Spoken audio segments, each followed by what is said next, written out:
In this movie, I'll show you how to select this figure, which is found in the approximate center of the final composition.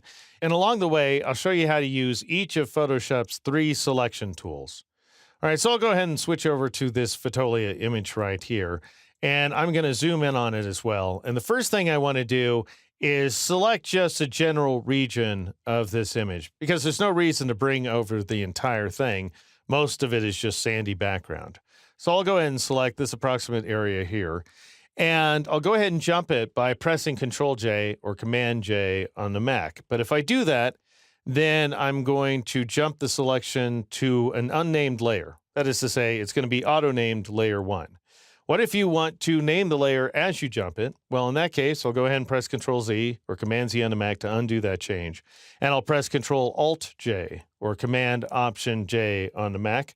That'll bring up the new figure dialog box, at which point I'll call this layer figure and click OK. All right, now let's turn our attention to the lasso tools. And if I click and hold on the lasso, which is found directly below the marquee tool, you can see I've got the lasso tool, which is a free-form lasso, by the way.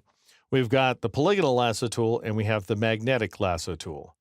The standard lasso tool is pretty easy. All you do is drag inside the image window, and you draw a free-form selection outline. So getting a good selection outline is going to require a steady hand and some good mouse skills, or you may be working with a tablet, which is great. I'll go ahead and press Control D or Command D on the Mac to deselect the image. And now I'll switch to the polygonal lasso tool. And I should mention that this tool has a keyboard shortcut of L for lasso, so you can switch between the various lasso tools by pressing Shift L like so. I'll cycle back to the polygonal lasso tool. This tool depends on clicking, and so you just click to set corners in a free-form polygon, and then when you finish, you double-click to draw a straight line between the last 2 points. Now, there is a trick associated with this tool that's pretty interesting. Notice if I switch back to the standard lasso tool and I press the Alt key or the Option key on the Mac, I'm going to see a minus sign next to my cursor, which tells me that if I drag like so, I'm going to cut a hole out of my selection outline. Similarly, you can press the Shift key and drag in order to add to the selection outline, or you can press Shift and Alt, in which case you'll see an X next to your cursor, and that will allow you to keep the intersection of a couple of selection outlines. But that all changes if there's no active selection. If I go ahead and click outside the selection outline to deselect the image, and then press and hold the Alt key or the Option key on the Mac, keep that key down and you can get the polygonal lasso tool on the fly. And then once you finish drawing your selection outline, just release the Alt or Option key in order to finish off the selection. All right, again, I'll just go ahead and click outside the selection to deselect it, and I will switch to the third and most powerful of the tools, which is the magnetic lasso. What it does is it traces the edges of an image, and it actually does so more reliably than the quick selection tool, and that's because you can identify exactly where the edge is. However, it requires more attention to detail as well. So I'm going to go ahead and zoom in to 200% right here, and I'll click in order to start the selection. And then notice I'm just moving my cursor. I'm not dragging. I don't have the mouse button down. I'm just moving my cursor along this edge, and Photoshop is automatically detecting that edge as I move along. You will have to be very careful around the hand. Notice that it sort of clipped the finger right there. And if you find that's happening, you can just click in order to set your own points like so. And then just keep moving the cursor around. I need to click right there. Otherwise, it wants to select the inside of the hand. And then I'll go down to the thumb and move my way around like so. And up into the arm. And I'll click right here at this point just to make sure I get a sharp corner. And notice how I was tracing the wrinkles in the fabric. Now, here's one of my favorite things about the lasso tools. It doesn't matter which one you're using. If you run out of space, as I have here, then just press and hold the space bar and go ahead and drag the image up with that hand tool. And then just go ahead and release the space bar when you're done, and you can continue working on your image. Now, let's say you go too far like this and you create a bunch of points that you don't need. Then you press the backspace key to get rid of each point in sequence there.